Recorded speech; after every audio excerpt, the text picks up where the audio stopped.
আসসালামু আলাইকুম। বাংলাদেশ বেতার, রাজশাহী। স্থানীয় সংবাদ পড়ছি শাহানা পারভিন। ভারত থেকে বয়ে আসা পদ্মা নদীর ভাটিতে চাঁপাইনবাবগঞ্জের শিবগঞ্জ উপজেলার দুর্লভপুর ইউনিয়নের নদী ভাঙন কবলিত এলাকায় স্থায়ী বাঁধ নির্মাণের উদ্যোগ নেওয়া হয়েছে। ২৫ কিলোমিটার দীর্ঘ এই বাঁধ নির্মাণে ব্যয় ধরা হয়েছে প্রায় ১,৭০০ কোটি টাকা। গতকাল দুপুরে নদী পরিদর্শন শেষে পানি সম্পদ মন্ত্রণালয়ের অতিরিক্ত সচিব ড আ.ন.ম বজলুর রশিদ সাংবাদিকদের এ তথ্য জানান। তিনি বলেন, গত কয়েক বছর ধরে ভারতীয় সীমান্তবর্তী এলাকাগুলোতে নদী ভাঙনের তীব্রতা বৃদ্ধি পেয়েছে। পদ্মা নদীর অন্যান্য এলাকায় পাড় বেঁধে ফেলা হয়েছে, তবে ২৫ কিলোমিটার এলাকায় এখনও ভাঙনের ঝুঁকি রয়েছে। এই ঝুঁকি মোকাবেলায় সরকার স্থায়ীভাবে বাঁধ নির্মাণের পরিকল্পনা নিয়েছে। প্রকল্পের সম্ভাব্যতা যাচাই সম্পন্ন হয়েছে এবং দ্রুত অনুমোদন পেলে কাজ শুরু হবে। এ বাঁধ নির্মাণ হলে পদ্মা নদীর এই অংশে আর কোনো ভাঙনের সমস্যা থাকবে না। এতে কৃষিজমি, বসতবাড়ি এবং অবকাঠামো রক্ষা পাবে। পানি উন্নয়ন বোর্ডের নির্বাহী প্রকৌশলী আহসান হাবিব বলেন, প্রকল্পের আওতায় সদর ও শিবগঞ্জ উপজেলার ২৫ কিলোমিটার এলাকায় বাঁধ নির্মাণ করা হবে, যার মধ্যে ৪ কিলোমিটার নদী ড্রেজিং কার্যক্রম অন্তর্ভুক্ত রয়েছে। নদী ভাঙন কবলিত এলাকা পরিদর্শন শেষে অতিরিক্ত সচিব স্থানীয় জনপ্রতিনিধি ও বিভিন্ন শ্রেণী পেশার মানুষের সঙ্গে মতবিনিময় করেন।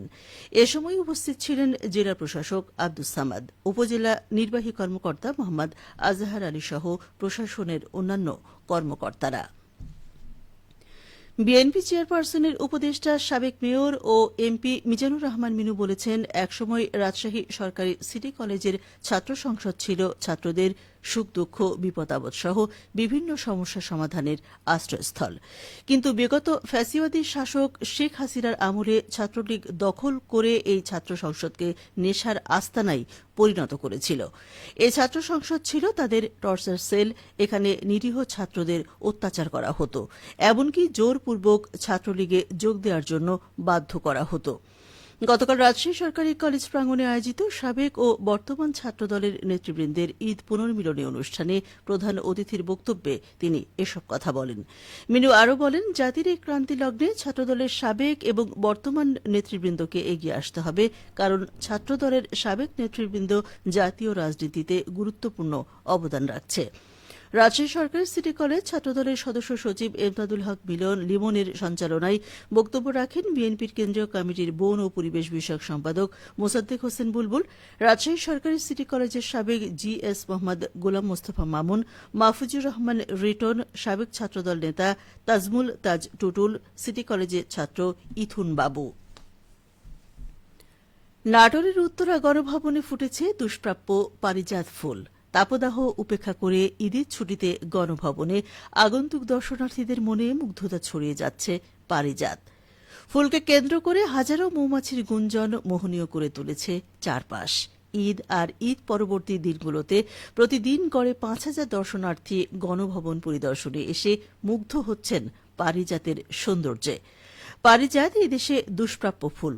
উত্তরা গণভবনের প্রবেশপথ ধরে রথ পেরিয়ে গেলেই শতবর্ষী দুটো পারিজাত ফুলের গাছ।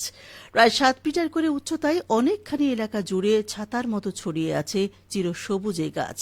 রক্তরাঙা এক একটি ফুলের মধ্যে প্রায় ১০০টি ছোট ছোট ফুলের সমাহার। ফুলে গন্ধ নেই, তবে আছে পরাগরেণু আর অনেক মধু। দুটো গাছ জুড়ে হাজারো ফুলে মৌমাছির দল সারাদিন ব্যস্ত মধু আহরণে। ছায়া, ফুল আর মৌমাছি এই এলাকাকে স্বর্গীয় করে তুলেছে, তাই হয়তো পারিজাতকে বলা হয় স্বর্গীয় ফুল। নাটোরের জেলা প্রশাসক ও উত্তরা গণভবন ব্যবস্থাপনা কমিটির সভাপতি আসমা শাহিন বলেন, তাপদাহ উপেক্ষা করে হাজারো দর্শনার্থী প্রতিদিন ঈদের ছুটিতে গণভবন পরিদর্শনে আসছেন। দর্শনার্থীদের জন্য বসন্তের ফুল পারিজাত শান্তির হয়ে উঠেছে। ঢাকা পাবনা চলাচল করা বিভিন্ন বাস কাউন্টারে অভিযান চালিয়েছে জেলা ভোক্তা অধিকার সংরক্ষণ অধিদপ্তর ও সেনাবাহিনী। অভিযানে অতিরিক্ত ভাড়া আদায় সহ বিভিন্ন অনিয়মের অভিযোগে ৭টি বাস ও ২টি সিএনজিকে ৫৮,০০০ টাকা জরিমানা করা হয়েছে।